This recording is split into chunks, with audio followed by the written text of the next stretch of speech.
Evening, campers, it's Kieran and we are going to discuss The Life and Times of Michael K by J.M. Coetzee. And in summary, just go out and buy the book. Just go out and buy this book. However, if you want to watch the rest of the video and have a long take, J.M. Coetzee won the Man Booker in 1983 for The Life and Times of Michael K and went on to win it in 2000 for his... It wasn't 2000, it was 1999. Keep forgetting that one. It's 1999. Robert Bride was 2000. Come on, Kira. You got this. I went on to win it in 1999 for Disgrace, meaning that he is a twice winner of the Man Booker. I think there's a cliche when people think of prize winners that they think of big books, they think of chunky books. If you look at the Pulitzer, we got the Goldfinch, we have the Overstory for the Man Booker, we have got the Wolf Hall trilogy, we got the Luminaries, we got A Brief History of Seven Killings, we got the Robert Bride. They're big books. However, for a mere 184 pages, this book packs so much depth and so much complexity to the issue that is the civil war that happened in South Africa. And the Civil War truly wraps and encompasses the life of Michael K, and it's exquisitely paired with Coetzee's rapid way of pulling the reader through the story as if you are artillery itself being shot over the hills to an unexpected victim. The opening pages of this novel truly set the empathy that you are going to have for Michael K. He was born with a cleft lip. His mum didn't really want him based on his looks. He doesn't really go anywhere in life. He's very much viewed as a simpleton, and throughout the novel is repeated that he's simple and he doesn't understand anything, and you aren't going to get any understanding from Michael K for the things that he does. Also, his father's very much non-existent. He doesn't really have any friends. He doesn't have a wife. He hasn't got a partner. All of that seems to be set aside for Michael K. And while Coetzee is building the foundations of that empathy, we start with Michael K's mum being ill, and Michael K gives everything up to give his mum what she wants, which is to go back home. So he creates a handmade cart, it seems, ties her upon it and traverses South Africa to give his mum her dying wish. Sadly, she dies and is given her ashes, and he feels no remorse. He doesn't feel sad. However, we are given a question of, well, how do I know? And the hospital staff are struggling to understand what Michael K means. And while he is dumbfounded by his ashes, continues lovingly to take these ashes to where his mum's final resting place should have been, even though he is unsure if the ashes are of his mother. And through his meditations, encounters armies, he encounters work camps where the sole purpose are for people to work to gain money for food. But Michael K doesn't seem to want food, in a sense. It's very reminiscent of Franz Kafka's The Hunger Artist, where Michael K is purposefully starving himself in order to make a statement, but no one throughout the novel who questions him can seem to get an answer from him. He's very much shrouded in mystery, as though everyone calls him stupid and a simpleton. Is the most enigmatic character that I have seen in literature. Coetzee gives nothing away. And let it be known that the Civil War itself is not really explained, and that tension and everything that brews underneath you experience the same time as Michael K. The beauty of this is that rather than descending into chaos or feeling that everything is falling on top of Michael K, Coetzee provides you a flashlight while you are in the pitch dark, and while you journey through uncovering little aspects around every corner, Coetzee is whipping you from behind, making sure that you quickly make it through to a safe haven.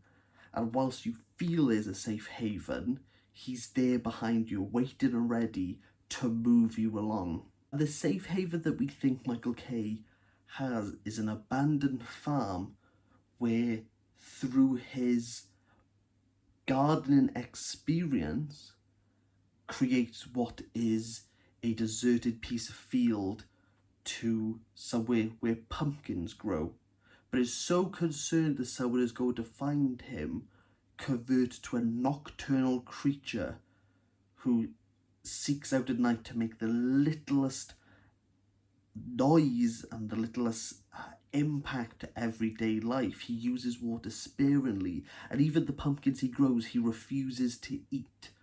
And there's a scene where he does eat the pumpkins, and it's very sensuous. But it's not so long before an army comes and rips up the crops and sends him away to a doctor's. And the doctor doesn't really understand Michael K's motives, and there's repetition of what has gone on within the first part in the second, but they're all the questions that the reader has.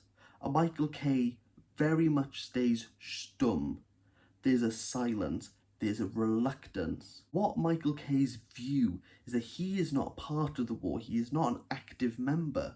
And even though everyone around him is suffering and being affected and are starving and are dying, Michael K still feels as though he's not part of it. And there's very passive resistance that he feels through starvation. Ultimately, the reader and the doctor are seeing a very loving and very human man waste away. And rather than force feed Michael K, he wants an answer. And the doctor gives the proposition of, I could do this to you, but I want to know why you were doing this, why you want to waste away, and I will give you that option if you want. And rather than getting closure, Michael K escapes and makes it back out into the third part. And I don't want to talk about the third part because I'd rather you read it and see what happens there, but it's a very sobering conclusion to the story.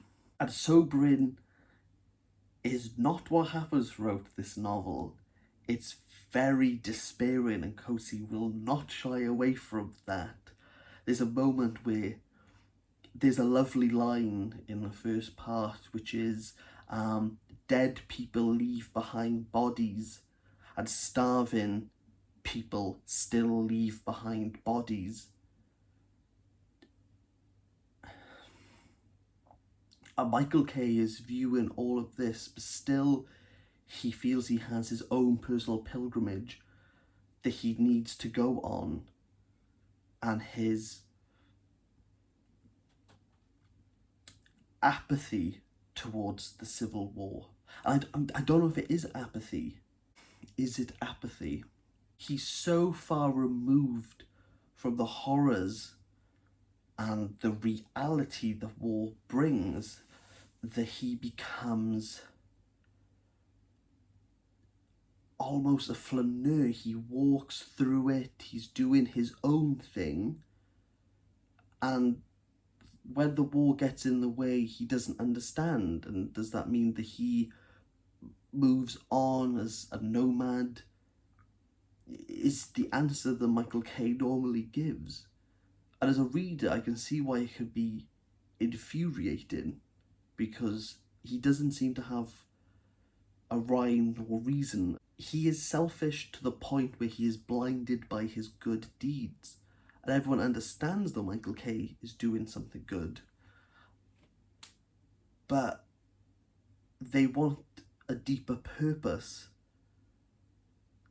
to his actions, and he won't give it in any way, shape or form, to the point that he would rather starve and die than provide a justification for his existence. And even when guards question him about his existence, and he does provide them the answer, they take no notice of him. They feel as though there's something deeper going on there's something in the woodwork waiting to come out, and truly Michael K is just being himself. And they talk about that even if Michael K was to starve and die, that his story doesn't mean anything, that he is irrelevant per se, that his story will be forgotten and no one will remember.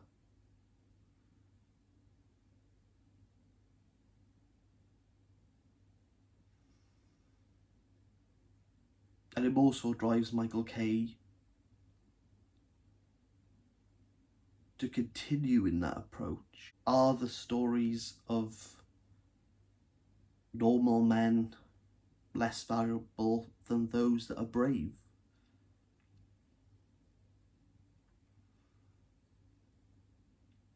It is a difficult book, but it's written as clean as water, but there's flecks of mud throughout it. And those flecks, you taste them every time you sip. It's not often that a book affects me in a certain way, but there were times during this that I felt completely numb. And it makes you question, is your story worth telling, even if it is to be forgotten? But everything will be forgotten in the end. And there's nothing we could do to fix that. Which is interesting, because even with Michael K's cleft lip, everyone tells him it's a very simple procedure, we can fix that for you. But Michael K isn't interested. It's not important to the greater thing. And what is the greater thing to Michael K is only something that Michael K will know. The life and times of Michael K is able to illuminate what is good within the darkest of times. And what that isn't being heroic, it's not being brave, it's not being patriotic, it's not going with the vox populi. What the light is your own journey, or what you need to do in order to fulfill something within you. And this will stay with me for a long time, this book.